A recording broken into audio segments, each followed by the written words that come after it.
Hello everyone and welcome back to Animation Pilgrimage, the show where Tennille and myself take a look at every single theatrically released animated film in chronological order. I am Sean Whitney. Yeah, and I'm Tennille. Hello Sean, do you want to tell us about the Whitney part of your name? Yes, I am non-binary. This is me telling the world right now, I'm non-binary. Hello.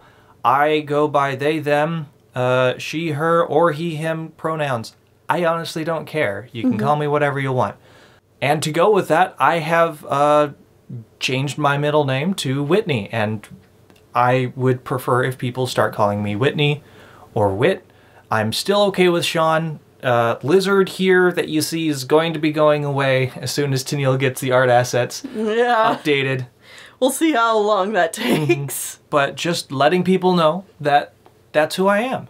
And hey, speaking of updates, that's a perfect segue into this film. Yes, because this, I guess to really, one last thing. Really quickly, Lizard is going away. I am now a purple anteater. Here, there's my reference sheet. Yeah, isn't it awesome? Yeah, that's what I'm looking like now.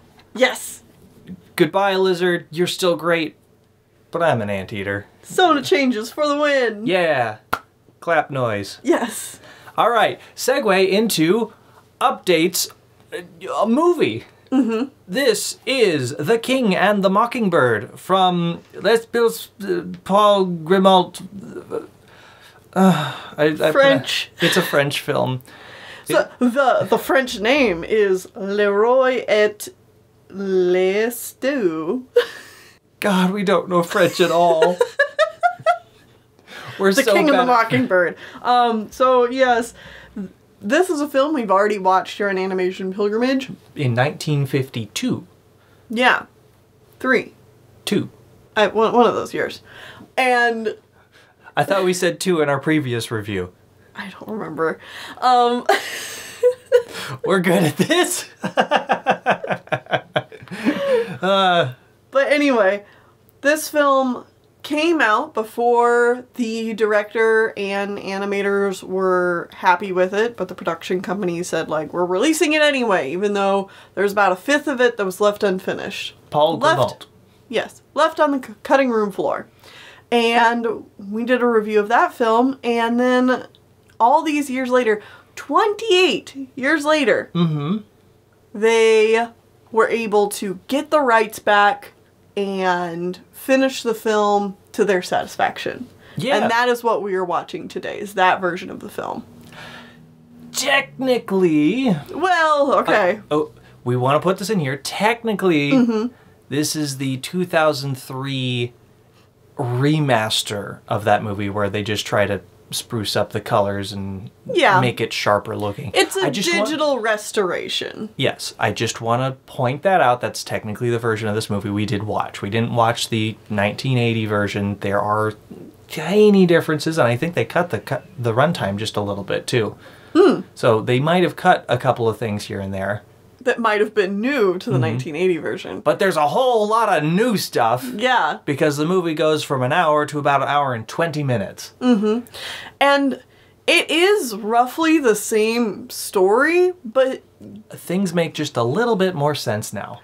Yeah, and everything just flows better as a whole. And I love the... I think the additions are better overall for the film and for the story and for its themes. And that doesn't mean that the old version is like trash in comparison. Overall, it's still a very similar product. Just add to 20 minutes. But that 20 minutes is noteworthy. Yeah, so we can talk about the differences in a little bit, but let's talk about the actual plot of this movie in case you haven't watched our previous review or haven't watched this movie. Yes. So, there is a tyrant king that lives in a gigantic castle, and he rules and everybody bends over backwards to do whatever he wants, because if you don't, you're gone. Yeah. He loves hunting, but he's a really terrible shot because he's cross-eyed, and so he can't hit diddly crap, but they keep pretending as though he's the perfect shot and all this other stuff. And living in his castle is a Mockingbird who has 4 children, and his wife died in a hunting accident. You don't know necessarily if the king is the one to shoot her, but, like, that's the implication. Mm-hmm. And so the Mockingbird mocks the king and talks about how he's a terrible person and, like, a bad ruler. And the bird is the only one who stands up to the king. Yes. So the king hates the bird, and the Mockingbird makes fun of the king. This is the dynamic. Yeah.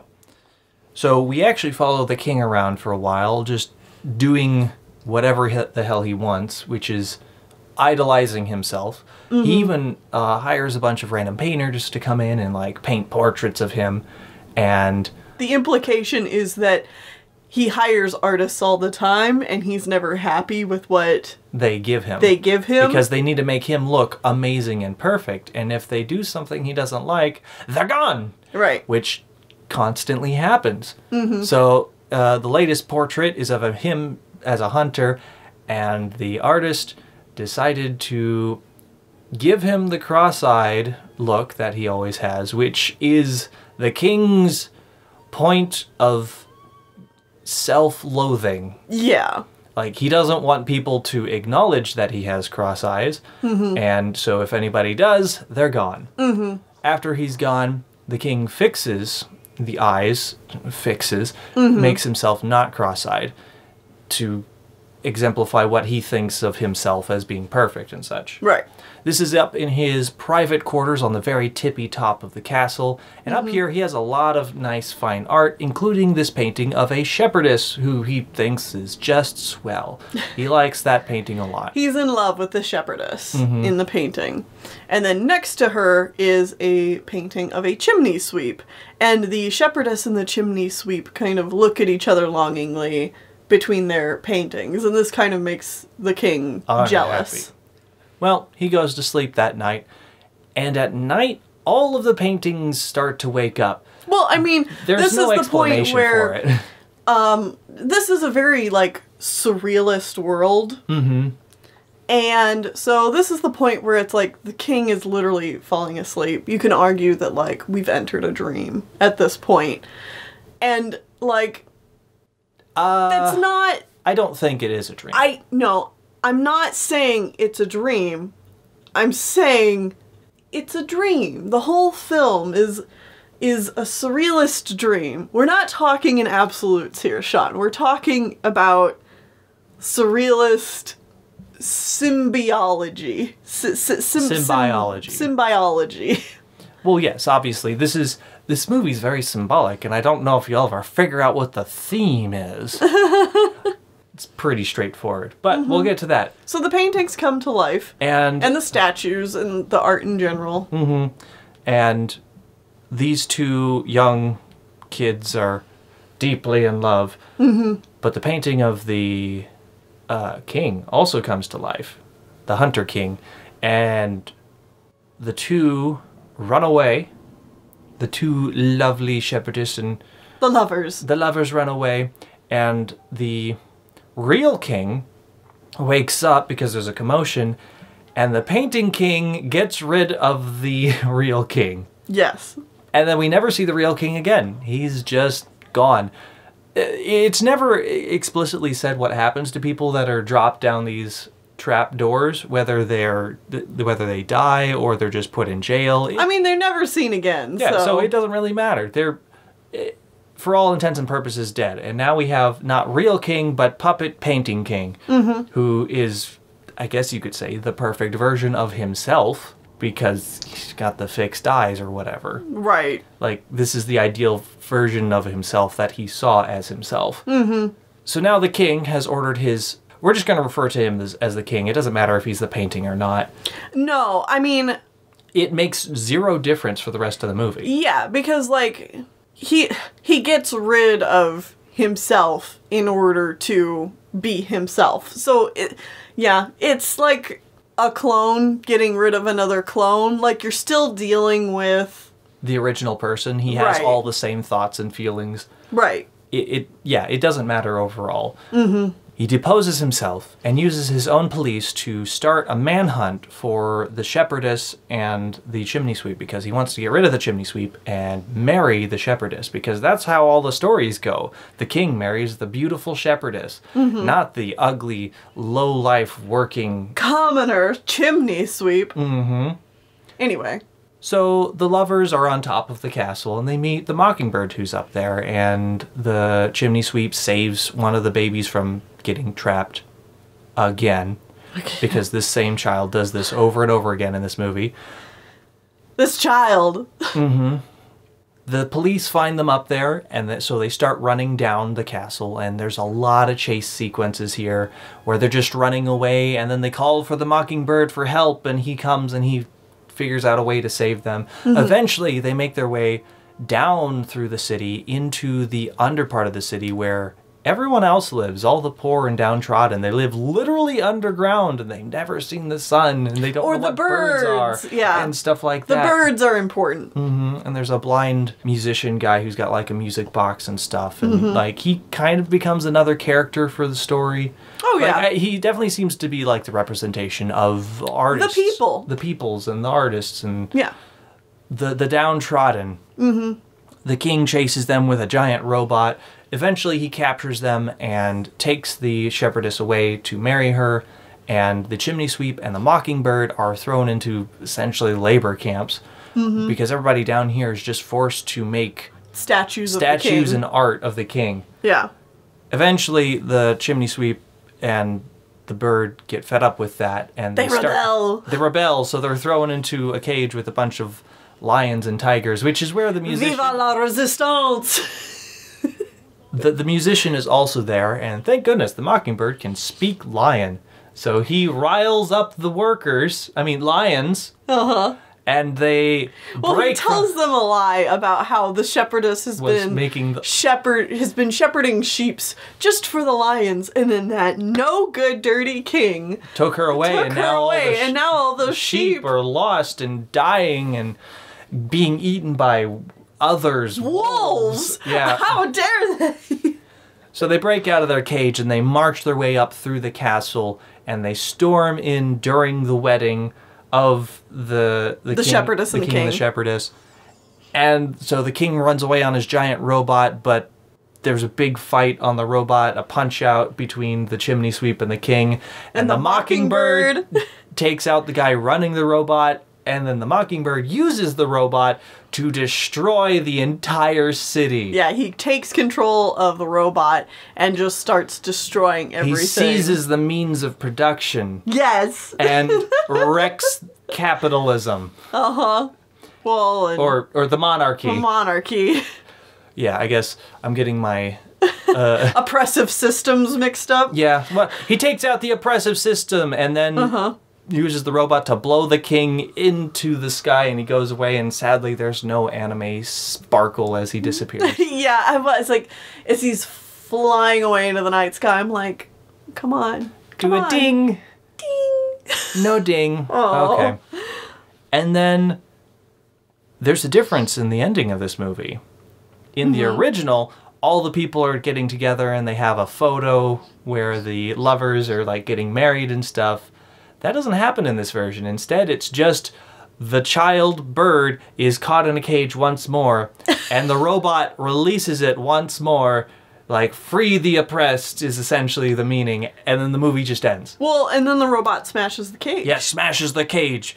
No more cages for the poor. Take down the oppressors. Like that, there's a very obvious message in this one. Yeah. And like I said before, I think that the old one got that across, but this one makes it so much clearer. It's more heavy-handed, one might say. Get it? Because there's a giant robot hand. Yeah. That's what I was going for. Yeah. Anyway, so this one makes it so much clearer as to why the movie is more so about the king and the Mockingbird versus the shepherdess and the chimney sweep.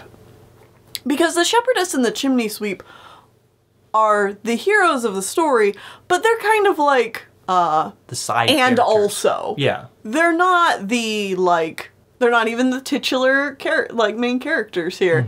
It is about the clashing of ideals between the king versus the Mockingbird. Who is the oppressed but free of... Yeah, like the Mockingbird stands for love and freedom versus the king, who's obviously like oppressive and self-conscious and bad. Yeah.